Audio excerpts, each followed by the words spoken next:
If you look back through history, many advances in medicine are born out of efforts to save the lives of those wounded in war. Advances in trauma treatment, blood transfusions, and skin grafts now used in civilian care were developed during World War II. One of the most important advances to come out of the wars in Iraq and Afghanistan is the ability to stop bleeding so troops don't die from a hemorrhage. Military experts concluded that 80% of combat fatalities due to uncontrolled bleeding might have been survivable. 2 minutes may be all it takes to bleed to death. Dr. Josh Lipschutz teaches medicine at the Medical University of South Carolina. He's also a colonel in the South Carolina Army National Guard and served in both Iraq and Afghanistan. He says the U.S. military has developed ways to help stop the bleed. We've developed bandages with clotting factors on them um, to put on the wounds, which were big advances. New types of tourniquets also saved lives. Andrew Turner teaches classes in how to apply a tourniquet. Only did it save lives in Iraq. I mean, there was almost like literally a 180 turnaround. It started to save lives in the civilian sector too. The class is called Stop the Bleed, a program licensed by the U.S. military and run by the American College of Surgeons. The goal is to teach 2 million American civilians what they need to do if they see someone who is severely wounded.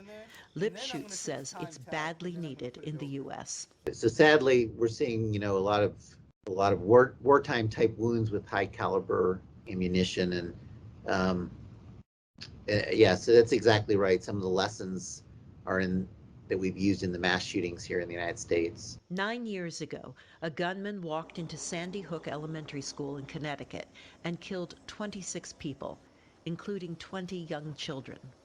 Turner says investigators afterwards realized many died needlessly. The teacher said, you were certified in CPR, AED, and first aid. Why didn't you react? And they said for gunshot wounds, they didn't know what to do.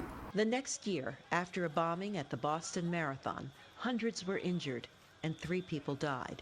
Turner credits the number of survivors to bystanders who knew how to apply tourniquets. It's completely revolutionized the treatment of bleeding. Carol Pearson, VOA News. Hey, do we have a casualty? There's a term military doctors use after a soldier receives a serious injury. It's called the golden hour. You really have an hour to really fix a lot of these things, and if you can do as much as you can in the field, you can save a lot of people. Military experts concluded that 80% of combat fatalities might have been prevented if bleeding could have been stopped. Progress has been made in that area. We've developed bandages with clotting factors on them to put on the wounds, which were big advances. My thumb is on the red.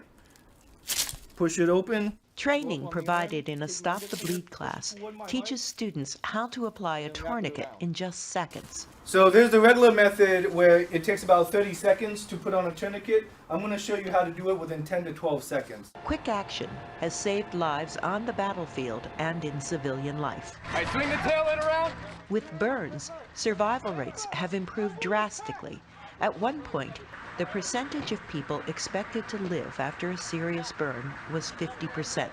Well, now in the United States, that's 80%. It's 80, almost 90% in some cases. And so we have gotten a lot better with the critical care and the management and the wound closure of people with big burns, particularly in the military.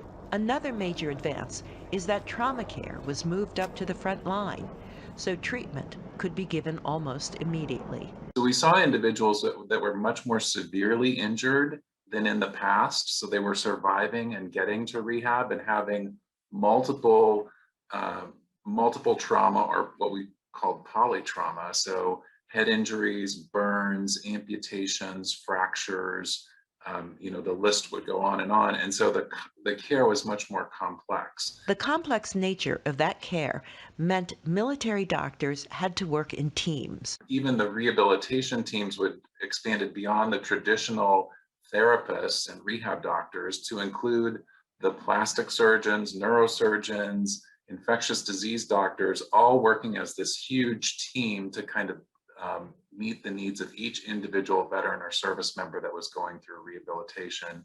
There have also been advances in prosthetics.